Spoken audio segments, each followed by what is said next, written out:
All right, Edna, just like we practiced.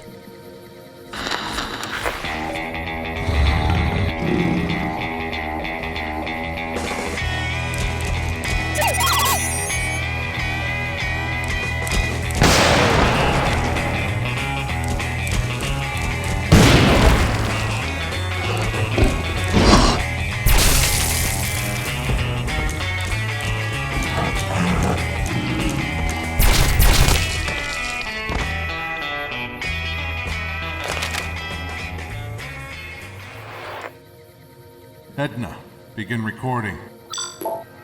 It took me years to find this place, a lifetime of research and story gathering.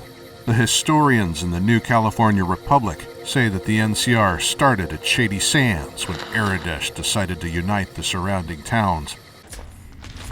But the real spark of civilization came out of this cave a little west of Shady Sands. The cave itself is nothing special.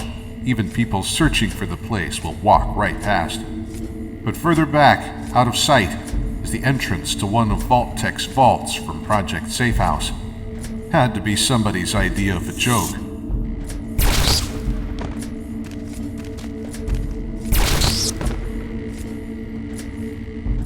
Vault 13. Unlucky for the folk who piled in there in 2077. They were supposed to be in there for 10 years, but got stuck for 160. Then again, their bad luck was good for the rest of the wasteland. If they hadn't been in here making little vault dwellers for 80 years, then their descendant couldn't have saved the wasteland in 2161. And another of their descendants couldn't have saved it again back in 41. I'd have been killed by the Enclave, and you'd probably still be a pile of spare parts somewhere, Edna. Each of the vaults was designed to stay shut for a certain period of time, and this one was supposed to remain sealed until they received a signal from the Enclave. That took about 160 years, but long before the Enclave arrived, this vault ran into another kind of trouble. The computer chip that controlled their water purification systems began to break down. Like the other vaults, this one was run by an overseer, a fella named Jakaran. Now, Jakaran was put in a pickle when that water chip began to malfunction. It would be years before it stopped working altogether, but he didn't want to wait until the last minute before taking action. His goal as overseer was to keep his people safe and free from any outside contaminants, but had to send someone out into the wasteland to look for a new water chip.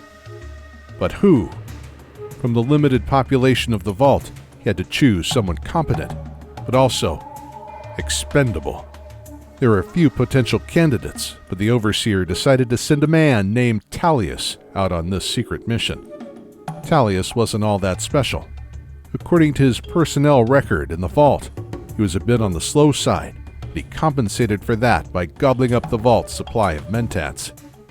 Once he had a few smart pills in him, Tallius would get all talky and pretentious.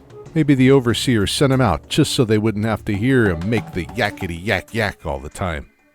He searched for a replacement chip throughout the region that would one day become the NCR, while he talked the ears off anyone who would listen along the way. Eventually, he discovered the ghoul city of Necropolis, which was built on top of another vault. He would have been able to find a new water chip there, but he ran into some super mutant nightkin that had been sent to Necropolis. As a pure strain human fresh out of a vault, Tallius was of particular interest to the super mutant master. The master believed that humans with no taint of radiation would make the best stock for his mutant army. Tallius was taken to the Mariposa base and dipped in the forced evolutionary virus. But that virus is like a genetic crapshoot, and poor Tallius rolled snake eyes. Didn't get the enhanced strength of a super mutant or cool psyker powers.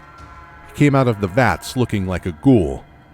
Even he doesn't fully remember what happened after that.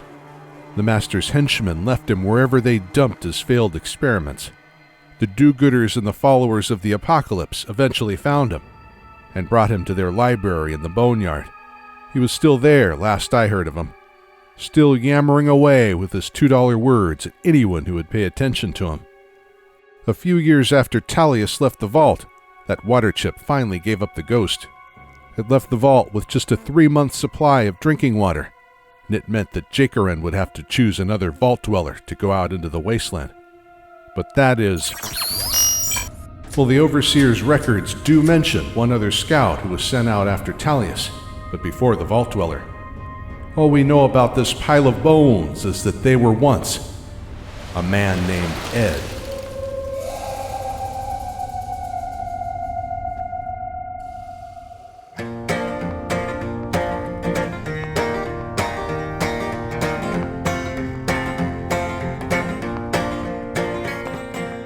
Ed was chosen by the Overseer, a paragon who had no peer, a champion who'd never lost a fight. Well, old Ed walked out of Vault 13 with extra ammo and a full canteen. To the west, he could see a natural light. Ed left the cave, but to his surprise, the sun burned his skin and blinded his eyes. He stumbled back to Vault 13's outer door.